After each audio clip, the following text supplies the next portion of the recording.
Good morning, everyone. Good afternoon, good evening, even. My name is Josephine Hinz. I work for ICLEI Local Governments for Sustainability, and I welcome you to this session called Unpacking Mechanisms to Embed Sustainability in Infrastructure Procurement. I'm really glad you are able to join us today. I'm very excited for this session, and I don't want to take too much time, but just briefly want to point out to you the wider context, how the session is hosted. At ICLEI, we have a number of initiatives and platforms for you to get guidance, to connect with other peers, and to really learn more what sustainable public procurement can do to tackle the climate crisis and so many other challenges, really. So I invite you, and I share the links after, to check out the Sustainable Procurement platform, to join our Procure Plus networks, also the Global Lead City Network, as well as to learn more about the One Planet Network Sustainable Procurement program. And I'm very excited to have a dear colleague of mine, Jihan Biku from ICLEI Africa with me. She'll be the main facilitator for the session. And yeah, over to you, Jihan. Hi, everyone, and welcome to the session, Sustainable Public Procurement in Construction and Infrastructure. I'm very excited to be hosting you, and I'm also very excited for the exciting lineup of speakers that we have ready and waiting to share their experiences. So why is this topic of sustainable public procurement in construction and infrastructure such an important one? The building and construction industry accounts for a total of 39% of carbon emissions globally. Of this, operational emissions account for 28%, and embodied carbon emissions, or the upfront carbon that is associated with materials or construction processes, account for the remaining 11%. Besides this, infrastructure and carbon construction links very much to other industries and contributes to the overconsumption of resources, which often lead to other crises, such as the waste and the water crises. I know the city of Cape Town has just come out from the water crises that has been really had such a big impact on the city, and it's really enabled governments to rethink how construction and our buildings can become more resource efficient and water efficient in that way. So why government? Why public procurement?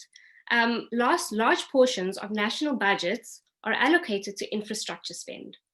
And therefore, national and local governments can play a huge role in changing the paradigm toward environmental sustainability that enables resource efficiency and can also play a role in decarbonizing the sector, while also achieving other targets such as the social and economic sustainability and contributing to those targets. With this, local and subnational governments are at the forefront of implementing infrastructure within their cities and their regions, and therefore play a critical role in embedding these sustainable procurement processes and practices in their procurement processes. And in this way, have an ability to realize social equity when operations become more efficient. Prices to citizens become more affordable, and these resources become more accessible to the public. With public procurement processes, also there is an opportunity to stimulate and open new industries, and so plays a role in the economic sustainability of cities as well. So we have an exciting lineup of speakers that I would love to introduce to you, but before we get started on that, I would like to ask the GLCN Chair and Divisional Head of the City Sustainability, City of Tshwane, South Africa, Selo Mfaga, to give us his opening remarks on the session. Over to you, Selo, if you would like to put your camera on, and we can, yeah. Thank you, Johan and Josephine. Greetings to all participants and speakers.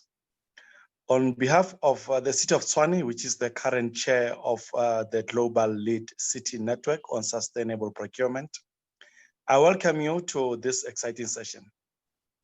Procurement is a key tool in tackling the climate crisis, which Jehan just touched a bit on, amongst others being the water scarcity, particularly in the sub-Saharan region. With the construction industry being a major emitter of the carbon emissions, this clearly has to be addressed. Together with our fellow global lead city network cities from around the world, we have made the construction sector a priority to setting ambitious targets and implementing sustainable procurement and life cycle thinking. In the city of Tshwane, as our demonstration and commitment towards green buildings and sustainable procurement, the city built its headquarters, Tshwane House, on a site of the old Munitoria, the former headquarters. This building not only achieved a 5-star Green Star rating with the Green Building Council of South Africa, but it also set a tone for spatial reconfiguration and the rejuvenation of the inner city. Working for the local level or municipalities in these times of climate crisis, a global pandemic, and many issues of societal inequality is a complex challenge. We find a lot of value in opportunities like this today to connect, to exchange with other cities and public buyers around the world about best practice that we can all get value from.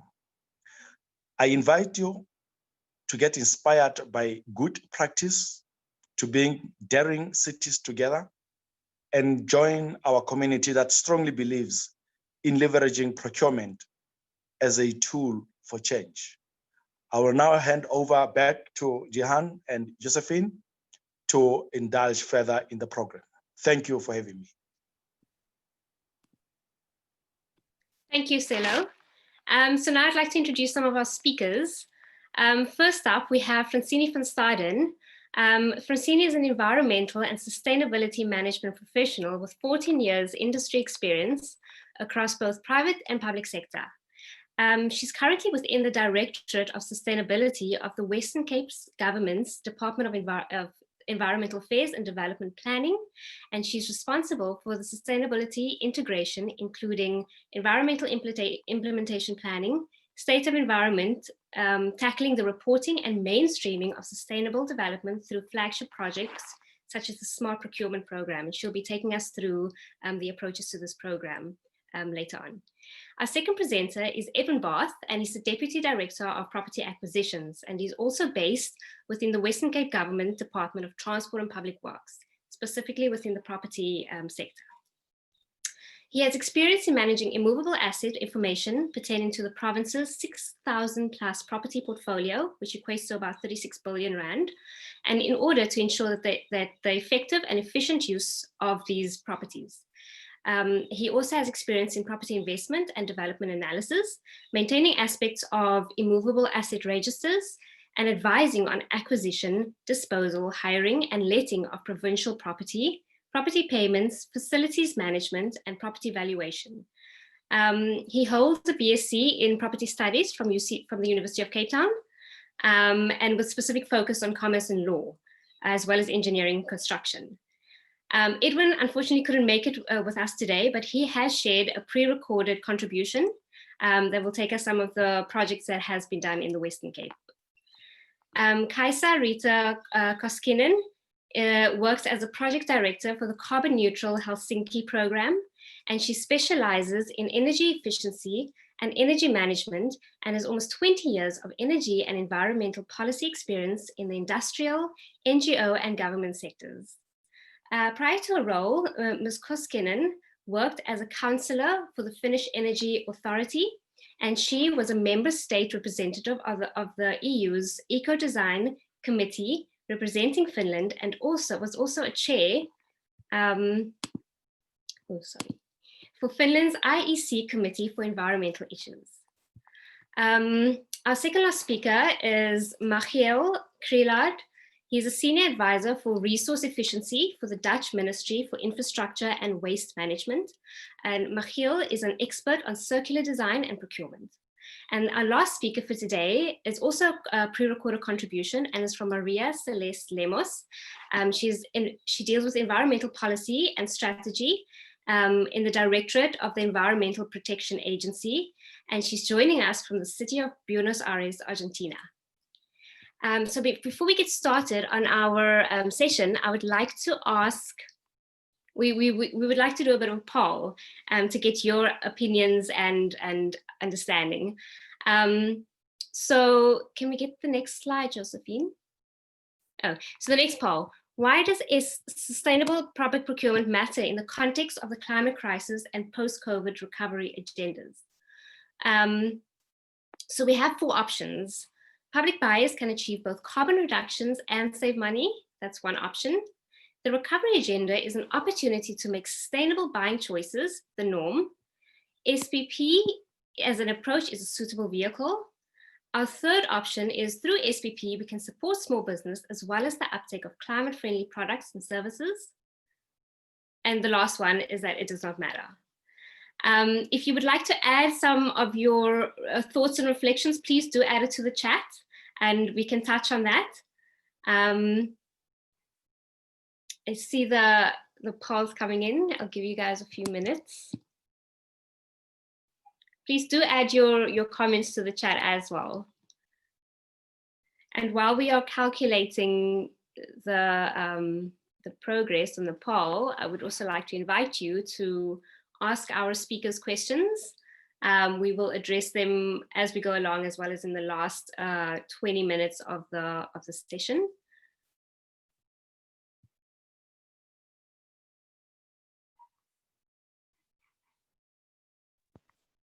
Yeah, I see that 64% have already voted. So we give another 30 seconds for the remaining participants. Perfect.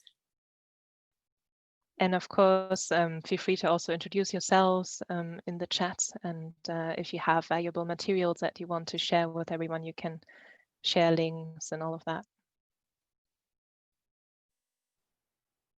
Hi, Mustafa Kamal from Malaysia. It's lovely to have you on the session. Please do introduce yourselves. We would love to hear who's in the room and what you do and where you're based. All right, I'm going to close the poll in 5, 4, 3, 2, 1. And Jihan, here are the results.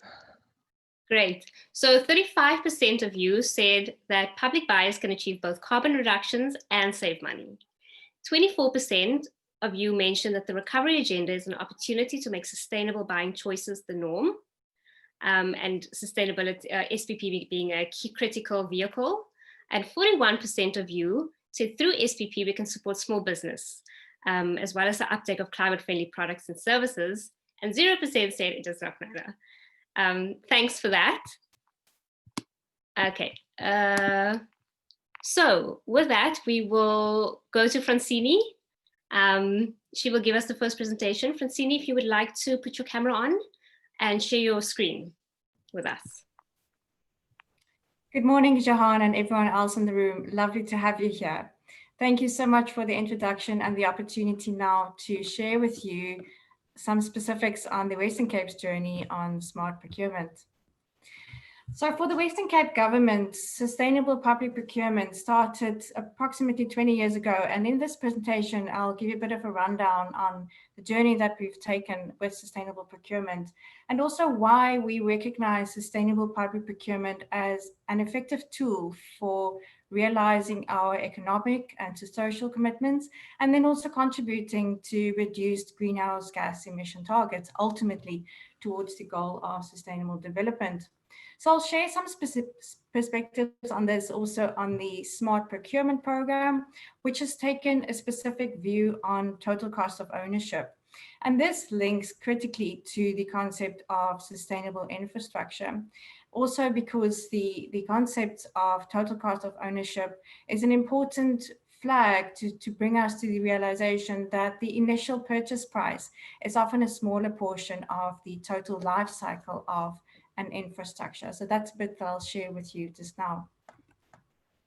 So the Green Economy is the Western Cape, Green is Smart is the Western Cape's framework for two key things. So firstly, becoming South Africa's lowest carbon province and the green economy leader for the country. Now, with this framework and these goals, it cannot realize without sustainable public procurement. So in these enablers and drivers that have been identified in our green economy strategy, sustainable public procurement is critically embedded. Like I mentioned, the Western Cape's journey with sustainable public procurement goes back to the early 2000s. And at that stage, a key driver was the need for a reduced waste footprint, as well as relooking our waste management practices at the time.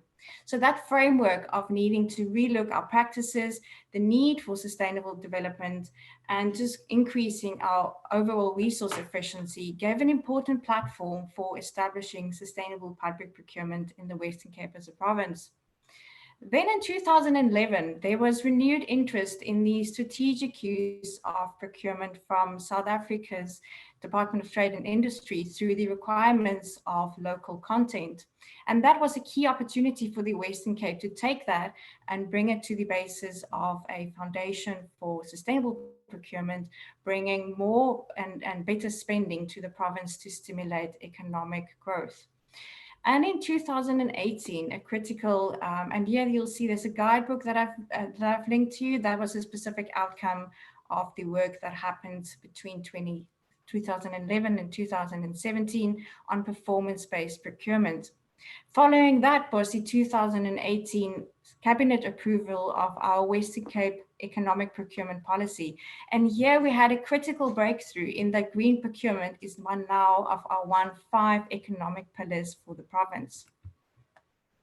Johan mentioned the program Smart Procurement, and this for us is a current sustainable public procurement program focusing on mainstreaming in the Western Cape, and it's run by our own Department of Environmental Affairs and Development Planning.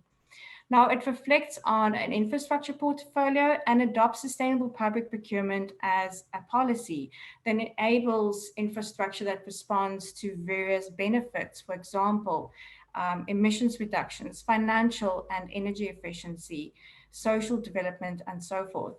And now it is even more applicable in the post-COVID-19 pandemic times. So it's a way for us to realize that economic recovery. And we're also seeing that mainstreaming and institutionalization, rather than ad hoc practices, is the way forward for systemic change. Now, in several ways, this program has adopted total cost of ownership as a framework for sustainability and a framework for sustainable public procurement.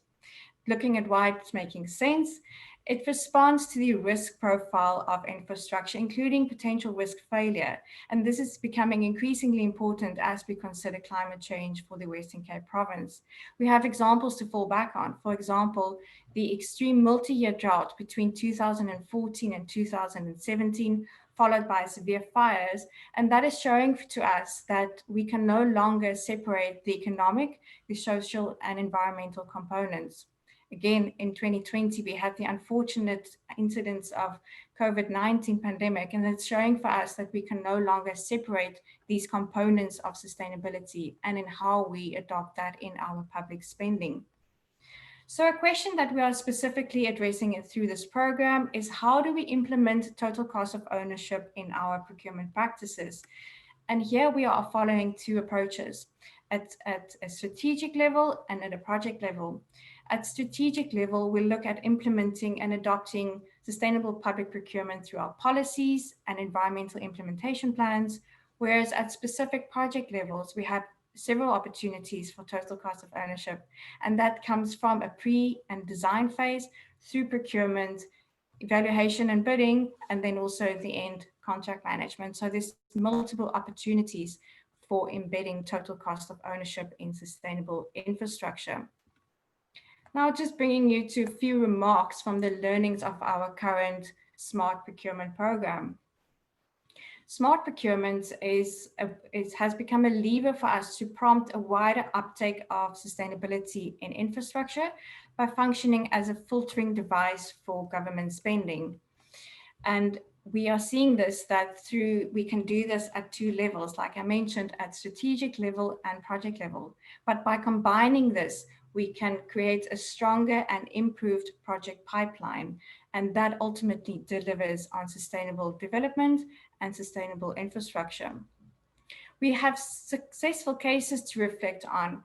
And here we are seeing that the embedding of sustainable public procurement does not happen in isolation, and it is not the responsibility or the result of a specific service provider, but rather these are cases of critical needs analysis, looking at the available alternatives and doing proper assessment of alternatives, and then also realizing that the ultimate solution might be a non-infrastructure solution, bringing us to, for example, the alternatives of ecological infrastructure.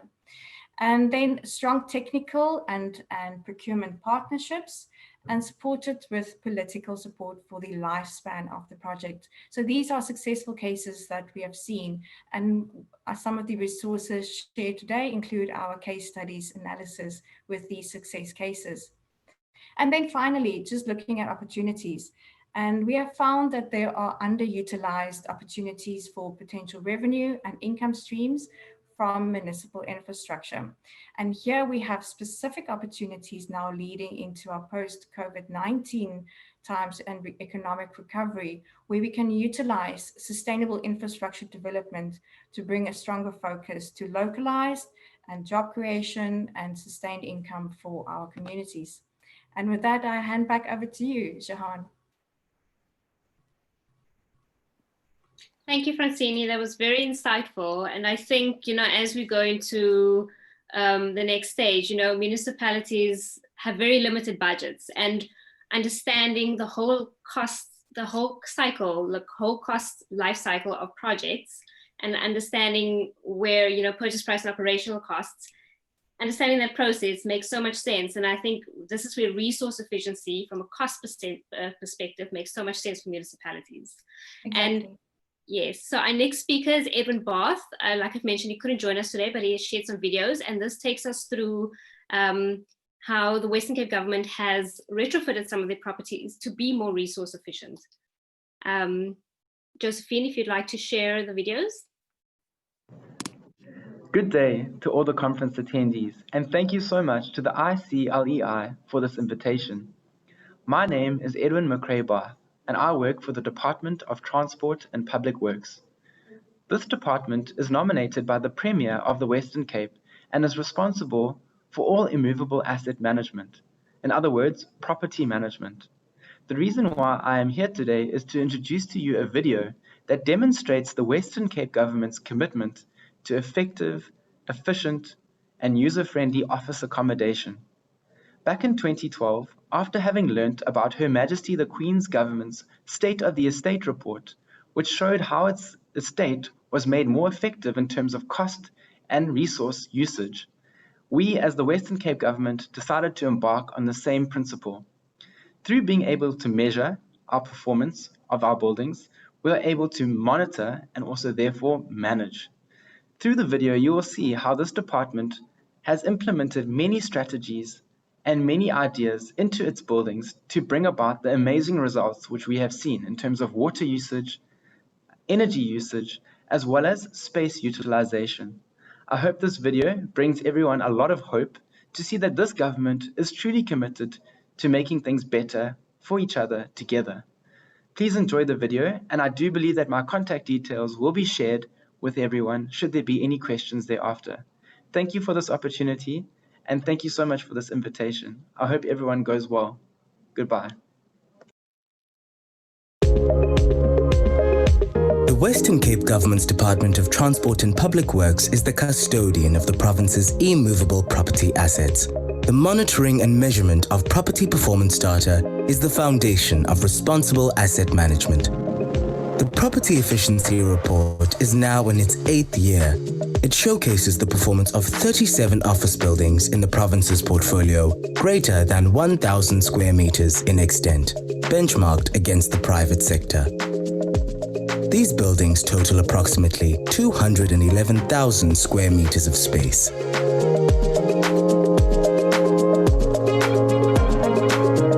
The 4 areas areas of focus are energy consumption, water consumption, space utilization, and costs of operation.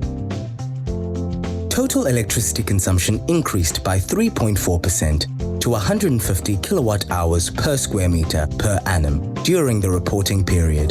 This was largely due to conversion from water-cooled to dry cooler chillers, replacing diesel-driven boilers with heat pumps. These changes were required to save water as a result of the severe drought the province experienced. The portfolio is 35% more efficient than the private sector. The Western Cape government's own buildings are 29% more efficient than the leased buildings. The installation of rooftop solar photovoltaic systems has started to show increasing returns. There are now 17 government-owned buildings with these generation plants, contributing 2% of the portfolio's total electricity needs. In the past year, there was 3,888 megawatt hours of savings, valued at a minimum of 3.6 million rand. This technology not only contributes to energy savings, but has led to skills development in this fast-growing industry, and procurement has been targeted from small and medium-sized enterprises. Various programs initiated as a result of the drought from mid-2017 to mid-2018 yielded amazing results. Water consumption has decreased approximately 30% over the last 3 years and 9% for the year in review. This is particularly significant when it is noted that the workforce within the buildings increased by approximately 1,200 people. Water consumption for the portfolio is now at 0.63 kiloliters per square meter per annum, against a private sector benchmark of 0.94. That's a formidable 33% benefit over the private sector. One of the flagship water-saving projects has been the installation of a black water treatment system as part of the refurbishment project at 3 Dorp Street. This is the only building in the Cape Town CBD that recycles black water. An estimated 1 million litres were captured and reused for the flushing of toilets and watering of the lush rooftop garden. A cornerstone of the improved performance on the electricity and water consumption front has been the installation, commissioning, and monitoring of remote meters. This project commenced in 2014 with 1 building. It has grown to 49 buildings with 792 meters in place. One of the ways to reduce costs is to create more efficient workspace without sacrificing the comfort and functionality of the workers. There has been a 10% improvement in space utilization over the past year. The owned CBD buildings match the private sector benchmark of 15 square meters per desk. Design changes during the 3 Dorp Street refurbishment has seen space per desk decrease to 10 square meters, a decrease of almost 30%.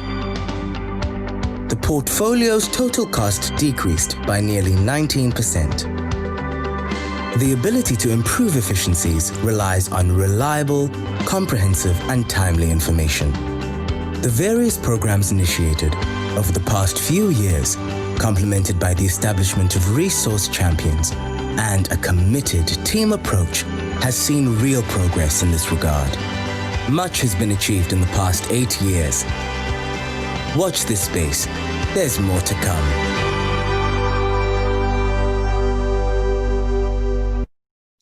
Great. If anybody has any questions for Edwin, I will happily take it to him, and yeah, he can respond to that.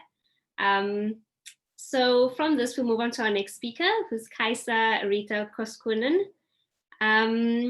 She's a project director, Carbon Neutral Helsinki, City of Helsinki, Finland, and she will take us through life cycle model for buildings for all new builds, infrastructure mass coordination, and take us through some of the reflections on how much money was saved and carbon emissions reduced. And she'll speak a little bit about the Green Deal Agreement for zero emission construction. And with this, I hand over to Kaisa. If you can share your screen and put on your video. Okay, hi everybody. My name is Kaisa Reita and I'm from Helsinki, Finland. And I'm a program director for a Carbon Neutral Helsinki program. So I want to highlight that I'm not a procurement specialist. myself, and I don't even try to pretend to be one. So I'm not probably able to answer all your detailed questions. And my plan is to tell you some concrete cases, what we have done here in Helsinki, and of course it's not all, it's not everything. They are just examples. But if you want to know more, or you have a question, just drop me an email or write questions of the chat. So in Helsinki, we have a very ambitious climate goal. We want to be a carbon neutral by 2035.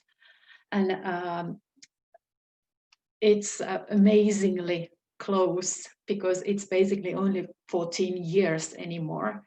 We have come down already about 30% comparing to 1990. But to achieve 80% emission reduction target, we really have to speed up. And we really have to, take all possible emission reduction potentials in use, because otherwise we are not going to achieve our target. The next slide, please. And this is the emission diagram of Helsinki. And I want to highlight that this is only a direct emissions. Our 80% reduction target is only for the direct emissions. But in our action plan, we have a lot of actions also for indirect emissions. It's just that we don't have a numerical target for those emissions. And as you can see, the biggest direct emission source is heating, because we are up north. It's quite cold, and the second biggest emission source is transport. But the municipal waste is very small. Electricity consumption is going down very fast, because the electricity here in the Nordic countries, it's going to be greener and greener, all the time. So it's not a big thing for us. The next slide, please. Okay, and now I'm going to speak a little bit about the procurement on low carbon buildings and infra, and I'm going to share you a couple of examples what we are doing. The next one, please. Yeah. So we have many different ways to take our climate targets into account when we are buying something. And so it is very important to understand and to keep in mind that there is no one tool fits all kind of solutions. So case by case, you have to think that what do you want to do? Of course, in many cases, the minimum requirement, it is a very simple and it's a very clear tool to minimize the climate impact on the procurement process.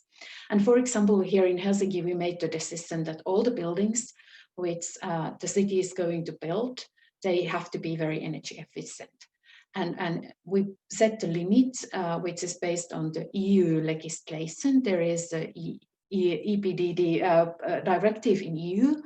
And so we set that kind of minimum requirements based on those directives. So for example, if you, every time we build a residential building, it has to be the best A energy class. And so after that, everybody has to fulfill that requirement. And after that, they are able to compete with the price and other criteria. But, energy efficiency is quite simple. We have methods to calculate the energy efficiency, and we have a system to categorize it somehow.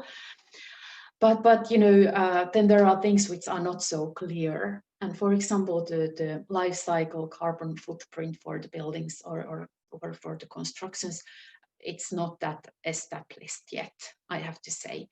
And so then we are doing pilots where we are trying to adjust the requirements. And for example, we did a carbon footprint pilot for the buildings. It was very clear that you are able to get the difference if you are requiring calculations on on the carbon footprint, life cycle carbon footprint for the buildings. But we also learned that it's always not so easy to do that kind of, you know, competition or tenders for the buildings. But, you know, it was very educative exercise. Now we know that, you know, what we don't know and what we have to look more.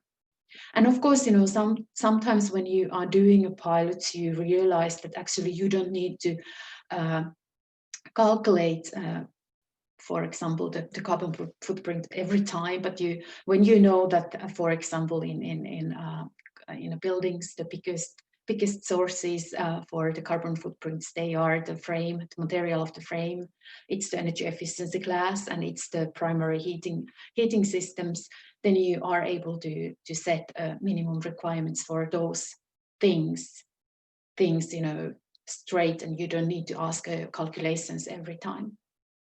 Then, you know, there are joint actions with other buyers, and that's a quite, you know, effective way, especially when you need to sift the market, when the market is not there yet.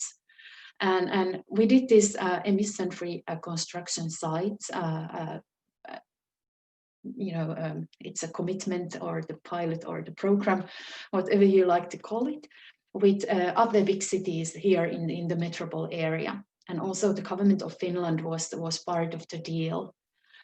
But it is very important to work together with the others, because, you know, if only Helsinki is asking, you know, for example, the machinery which is not there, which is not, you know, widely used, it would affect our ability to get the tenders, the offers for our competition. So that's why it's very important sometimes to join hands together with other buyers. And on these emission-free construction sites, you know, it's basically already every big infra construction site here in Helsinki at the moment. And by 2025, you know, they have to be fossil free.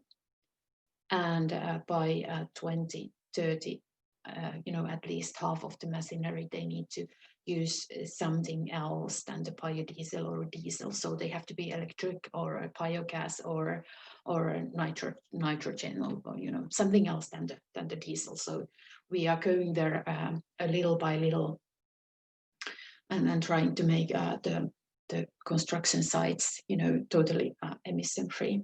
Of course, you know, at the moment it's difficult because, you know, the service providers, they don't have a machinery, and actually, you know, some machineries are not available at all, you know, yet. Of course, you know, it's also, we are using you know, a new tendering models, and for example, at the moment we are doing ESCO kind of tenders for energy renovations. And in ESCO, you normally think that it's a way to finance the renovations, but we are not using it as a financing way, but you know, it's like the procurement way how we are using it. So we are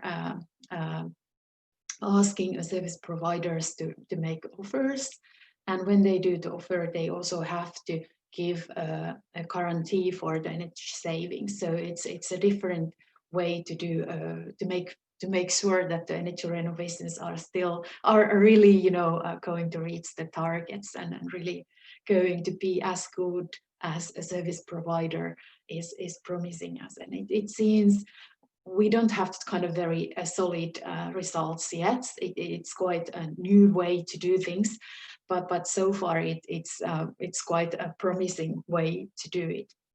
And of course, this is a little bit disappointing to say and admit, because, you know, I have been working on the energy and climate things more than 20 years, and still, you know, we have to say that we don't know the basic things actually. So we have to, you know, still study some things. So we, for example, we just finalized a study on the street infra project. So we really wanted to know that what kind of design choices on the street infra projects are the most important, where you are able to get the emission reductions. So now we know, and now we can, start to implement those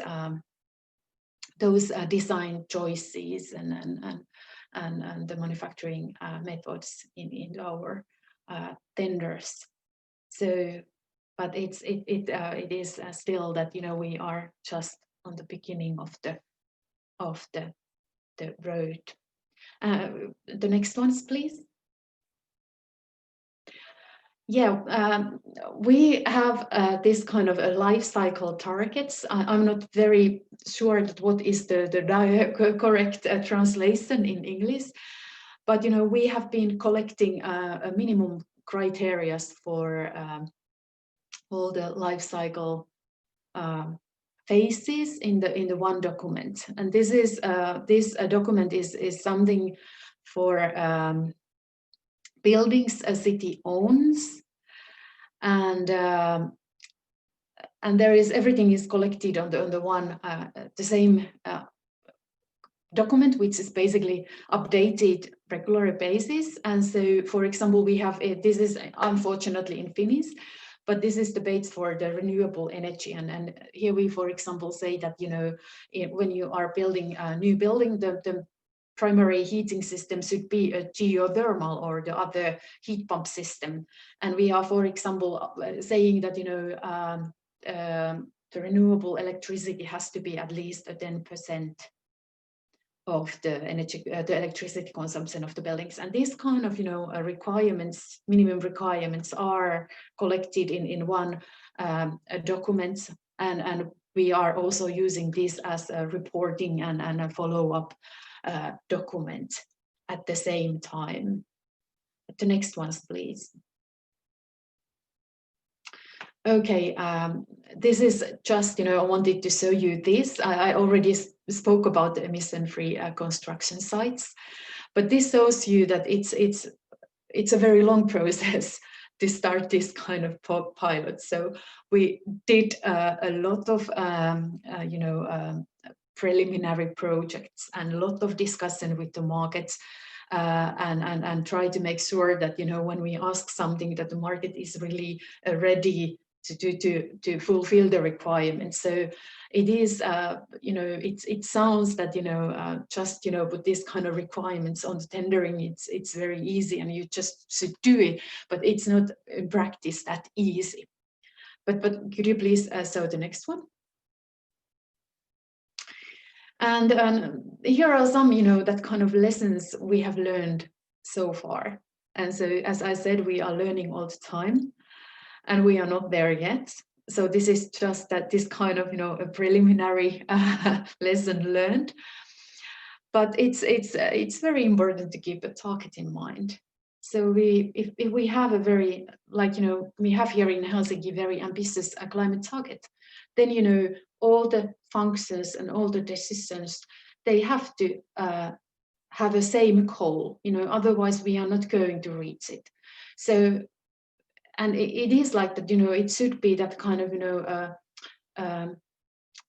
the target should penetrate everything, including the procurement. So in every procurement process, they should be done that way that they are supporting this climate ambition.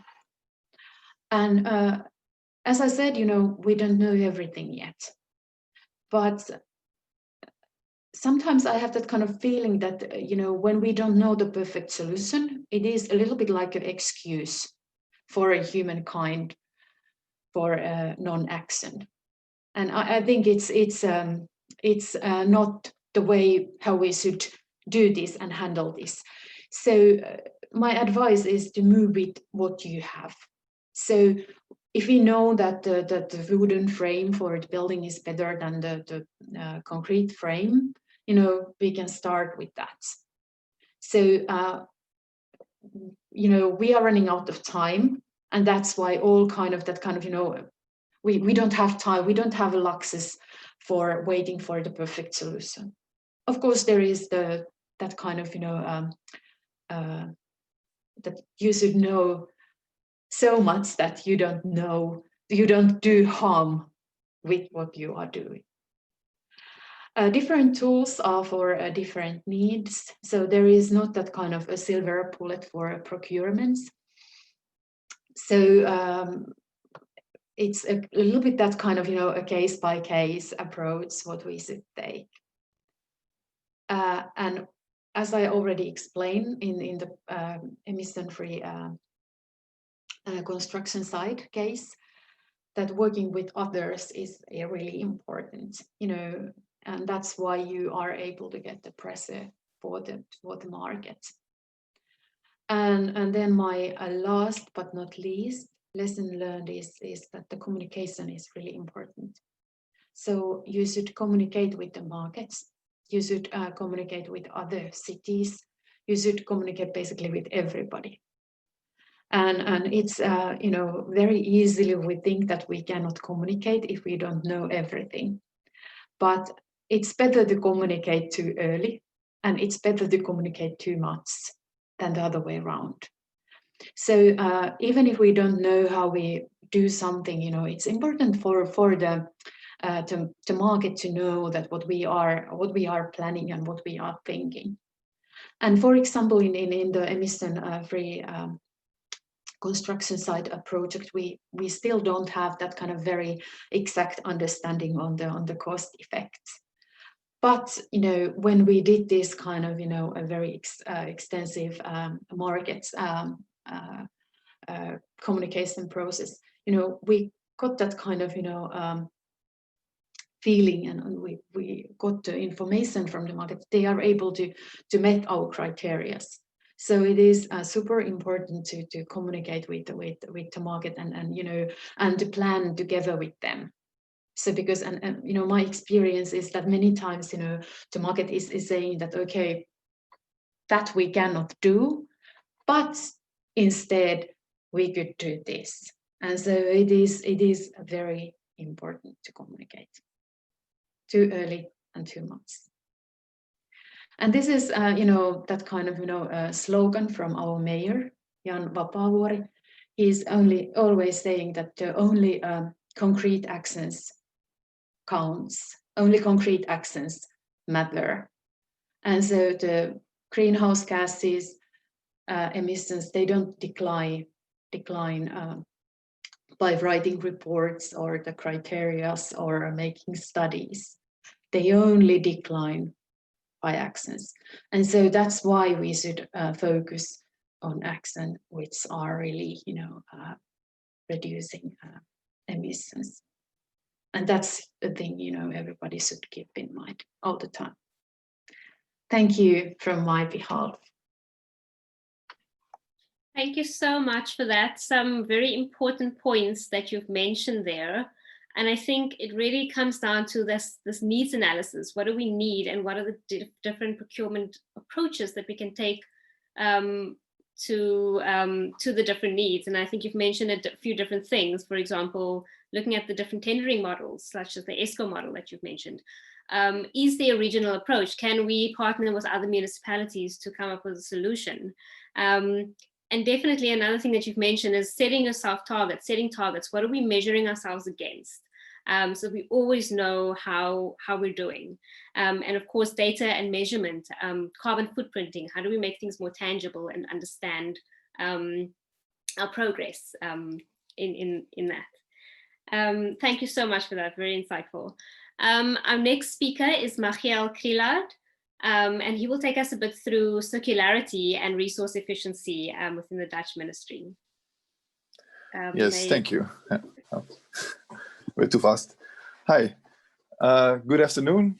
Very nice to be invited to speak about what we do as a Dutch government on circularity within our organization, and especially for like public works, bigger public works on a national level, how we are doing that. Next, please. Thank you. When I was in primary school, this was on the wall of the school, like the ecosystem imbalance. So this is one too far. Sorry. Can you go one slide back? Yes. When I was in primary school, it was on my wall of my classroom, and it shows like a perfect balance of everything. And if you see the next slide, then you see the contrast. When you grow up, you find that we are like creating mountains of waste, excavating mountains for resources, creating clouds of emissions. So it was like a total different story. Next. Yeah, so like I'm working now at a government organization, luckily, that I can do something about it. Now we can, like what Kajsa said, we shouldn't discuss too much. Like there's like 114 definitions of circularity. So we shouldn't stand too much still with the definition, but we should really do stuff. Next, please. I think you're probably familiar with this imagery of like closing the loops, keeping like value in products, and as an organization we're really trying to do it as well. Next, please. Within Holland, we are circular economy is one of the focus points of our ministry, and also the Netherlands is aiming for a full circular economy in 2050. And in 2030, we want to reduce material use, mineral, metal, and fossil by half. And like we, as a government, we work really together with the industry. So we try to make so-called transition agendas, one for building and construction. How are we going to do that together with like the market? So the government and market organization, how are we going to develop it together? Next, please. Within our DG for procurement of public works, we have 3 focus points for sustainability. These are energy and climate, circular economy, and sustainable area development. So these 3 all come together within our practices. Next, please. And I come to this point, like circular procurement is not only about procurement. It's really important to think about other levels as well that feed the procurement. Next, please. And as an organization, we really like focus within our projects on like 3 pillars for design, and on every level we try to prevent to use materials, prevent projects by digitalizing or by like finding systems to solve, so we don't have to materialize the solution. We're really looking to retain value in the current assets by lifetime extension, reusing existing materials or objects even, and also like see what materials are there and try to work with these materials to continue. And furthermore, in new projects, we try to like implement circular design principles, like for multiple life cycles, and projects that are future-proof, adaptable, also very focused on the life cycle for optimal management, and a low environmental impact for life cycle analysis cost. And we also try to focus to steer the market towards optimal energy and resource use in the building phase. Next, please. So this is the workout of these principles, but you probably cannot read it at the moment. So I think once you see get the presentations, you will be able to read it a bit more thorough. So next, please. We also implement, besides these design principles that we implement into our projects, we also implement a life cycle assessment into a project. So every design decision from a public point of view also leads to an impact, and we try to calculate it already upfront of our procuring. How much can we steer as the government in our in our specifics, in our details, in our contracts to make it as sustainable as possible, and to also make the life cycle impact as low as possible. And also we challenge our contractors to with some tools to really get the impact of their project as low as possible with meet criteria. So the project who has the contractor who has the least impact in his design, in his project, can get a reduction on works. So that in that way we try to stimulate our contractors also to move in the direction of minimizing life cycle costs, life cycle also like impact. Next, please. And I think, as procurement, we have to be really like also I'm referring to Kais, what she said, like you have to get actions in the end. So you really have to also go outside of all the plans and programs and really find the right people, energize them. Also, sometimes you have to go put your ambition maybe a bit higher than your managers to really like challenge people as well. And also, if you work with external stakeholders, you have to also be really like looking for their interest as well in the whole process. So that's for us is really like, because we want to work together with the market, it's very important. Next, please. So this also like this illustrates a bit what we are doing at the moment. Like what kind of stakeholders do we want to as well internally as externally want to involve in our projects and in our how can we also see what are their stakes. Sometimes they might be want to be cost effective, or sometimes they want to be in time maybe. But it's you really have to find support within your organization and also like externally from your partners in the end to make it happen. Next, please. And I will illustrate it with this example of a circular bridge that we developed. The idea started in a project that we were running for a road development, but there was no time for implementing a totally circular concept. So we only did some small changes together with our contractor to make it more sustainable.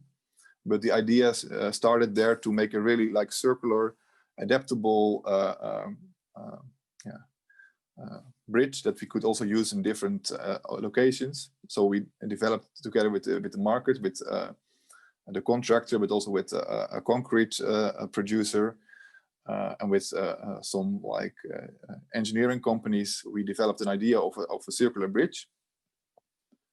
Next, please. Here you see the end of the concept, which was like different blocks coming together, a bit like Lego. As an idea to really like see how can we find something that keeps its value, can be reused in different locations. And the circular bridge has also a continuation. We're really steering as a government towards a carbon neutral and circular infrastructure. So we have a program of 50 million per year to also like help our own projects finance extra costs to reduce CO2 by emissions, by materials, and also to develop circular solutions. And one way that we do it is like to challenge the market, which we do with a tender that is for small business innovation and research. And that means that we ask basically a question as a government: we want to have a more sustainable bridge. Market, can you please come with solutions or ideas? And we will help them in a 1-year project to come to some sort of proof of concept. And we will see as organization in our projects where we can maybe even already implement these possibilities. So two renowned parties of the market really came with ideas about bridges of wood, of a lot of different materials, demontable, a lot of different possibilities. And now we are working further how to start to work together, and all these parties will develop in 1 year a concept, and we will see what kind of innovation and development that will bring to our organization. Next, please. So to summarize, I think we use the collaboration within our organization and also externally. The design principles really help us to focus our projects, and also as a public organization, but also towards our contractors to challenge them. And also we do a lot of life cycle assessments within our organization, but also we ask the market to tender with life cycle analysis. And all this is like input for circular procurement within our organization. So in the end, our projects will be more CO2 friendly, so to say, and also keep their value. Thank you. I think, so the importance for circularity is really understanding the life cycle from the design to manufacturing as well as disposal. And also to understand that there are many stakeholders involved in this process. And as you've mentioned, bringing in the market, having conversations and communicating with them and getting them to also come on board. And I think that buy-in of stakeholders is really important to get all the stakeholders on board to sustainability. Okay, so without further ado, last speaker is Maria Celeste Lemos. She has provided a pre-recorded contribution, however, she is in the audience. And so if anyone has any questions for our speakers and questions for Maria going forward, we would love to take them. Please do put it in your chat box. And just a short remark here, Buenos Aires, the city of Buenos Aires, they're a very active member in our Global Lead City Network on Sustainable Procurement. So we'll also share the link to their profile for you to explore a bit more. But now, I'll share the video. Hola, soy Celeste Lemos, asesora energética de la Agencia de Protección Ambiental del Gobierno de la Ciudad de Buenos Aires. Queremos agradecerles a ICLEI por habernos invitado a participar de este evento y estamos convencidos en que las compras públicas sustentables y la construcción sustentables son herramientas para llegar a reducir las emisiones de gases de efecto invernadero. La Ciudad de Buenos Aires se comprometió a ser carbono neutral al 2050. El sector energético es el mayor responsable de la generación de emisiones de gases de efecto invernadero, ya que, según el inventario del año 2017 de la Ciudad de Buenos Aires, representa aproximadamente el 55% del total de las emisiones. Por lo tanto, resulta fundamental empezar a implementar acciones a fin de mitigar sus efectos. Desde Energía desarrollamos diversas líneas de acción a fin de reducir y optimizar el consumo energético en las edificaciones. La intervención en las compras públicas es una de las líneas de trabajo que nos permite aplicar criterios orientados hacia productos y tecnologías más eficientes y amigables con el ambiente, impulsando un mercado innovador y sostenible, y así optimizar el desempeño energético en la administración pública. En cuanto a la construcción, también resulta necesario mejorar el desempeño de los edificios existentes e incorporar criterios de sostenibilidad en los nuevos, ya que a nivel mundial los edificios generan un gran impacto en cuanto al consumo de recursos, energía, agua y materiales, y son grandes generadores de residuos, tanto líquidos como sólidos.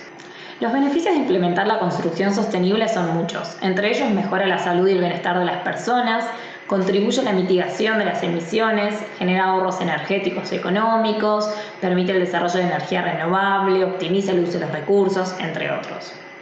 Para eso es importante también tener en cuenta el análisis del ciclo de vida de la construcción, que incluye todos los procesos involucrados, desde la extracción de los recursos, la distribución, el transporte, la fabricación de los materiales, la gestión del proceso constructivo y el uso propio de los edificios. No hay que olvidar el final del ciclo de vida, que es la demolición, desmontaje, disposición, reutilización, reciclado, según corresponda. Mientras más tiempo permanezca un material o un edificio en uso, menor será su impacto ambiental. Pensamos en ciclos de vida circulares, no lineales, donde tanto los materiales como los edificios mismos puedan ser transformados y reutilizados una vez cumplida su vida original. A su vez, en construcciones nuevas se puede optar, por ejemplo, por materiales naturales, reciclados o reutilizados. Existen también otros criterios a considerar, como priorizar el uso de materiales regionales o locales o aquellos con bajo o nulo contenido contaminante, entre otros. Por ejemplo, en aislaciones se podría utilizar celulosa proyectada, que es proveniente de residuos de papel o cartón. Las compras sustentables para construcciones implican la elección de materiales de menor impacto ambiental y mayores beneficios sociales, como los comentados anteriormente. Incluirlos en edificios públicos ayuda a visualizarlos, a promover la industria y la replicabilidad, y a disminuir el impacto ambiental en la construcción de estos edificios. Además, este mecanismo puede ser desarrollado con una mirada integral, permitiendo promover y hacer crecer múltiples áreas de interés en la gestión pública, como son la educación, el empleo verde, la economía circular dentro de la gestión pública, la salud y el bienestar. Para lograr implementar estas acciones, resulta fundamental contar con una normativa de respaldo, como también considerar la recolección y sistematización de la información de los edificios y sus responsables, el vínculo con las diversas áreas de gobierno, como a su vez tener en claro las responsabilidades asignadas. Contar con las herramientas tanto de gestión para facilitar el seguimiento y potenciales ahorros, como a su vez técnicas, a fin de evaluar e implementar medidas concretas en cada caso. Por último, también capacitar tanto a las unidades ejecutoras encargadas de la compra pública como a los responsables de infraestructura y mantenimiento. Para el gobierno de la ciudad, la red es un espacio único para que las ciudades del mundo puedan cooperar entre sí en materia de compras públicas sustentables, intercambiar conocimientos y buenas prácticas, y visibilizar a nivel global las políticas públicas y los compromisos que tiene la ciudad para impulsar el desarrollo inclusivo y sostenible. Dada la organización del Global Lead City Network, los sectores priorizados y la diversidad de los perfiles de sus miembros, consideramos que la red es un espacio muy importante para mantenerse a la vanguardia de compras públicas sustentables y es un pilar para fortalecer el impacto social en las contrataciones públicas y la lucha contra el cambio climático. Thank you so much for that. I think we can go into our next section of the session. Since we only have about 4 minutes left, I would just like to close off by asking our speakers a few questions, and if you can just respond in about 1.5 minutes, that would be great. So yeah, I think our first question can be for Francini. What do you see as the next steps for the Western Cape government to address the climate crisis through procurement? Thank you, Johan. So across the Western Cape government, there are currently various actions towards addressing the climate crisis through procurement. And the next steps for us include taking this forward, especially the recognition that infrastructure need to respond differently. And steps here will include the development of ecological infrastructure, for example, as a non-infrastructure solution, and including that into our infrastructure portfolios. Now, I've mentioned in my presentation that green procurement has been captured as one of the 5 economic pillars in the newly approved Western Cape Economic Procurement Policy. And this is our key guidance in moving forward addressing climate change. And we're also aligning to, for example, the City of Cape Town, which is greening their procurement in their climate change strategy. So it's about co-working with who is around us and taking recognition that we need to respond differently, and especially looking into ecological infrastructure as well. Thank you, Francini. I'd like to ask Kaisa, what are your recommendations for other cities to start on zero emission construction sites? What is a good first step? There are basically 2 first steps. And the first thing is to find allies, other cities, other big buyers who can join you with this kind of, requirements. And the second advice is to communicate with the market. So involve the market, the service providers into the discussion as early as possible, and communicate very openly and listen very carefully what they are telling you. So that's my, the best advice is in very short form. Thank you for that. We have a question from the audience. I'm not quite sure who this is for, but I'll put it out to either Machiel or Maria. From Mustafa, he asked, what happens to incompatible industries for circular economy in the cities or in the country? So how do you approach? Maybe I can ask Machiel to answer that. How do you approach when industries are incompatible with circularity?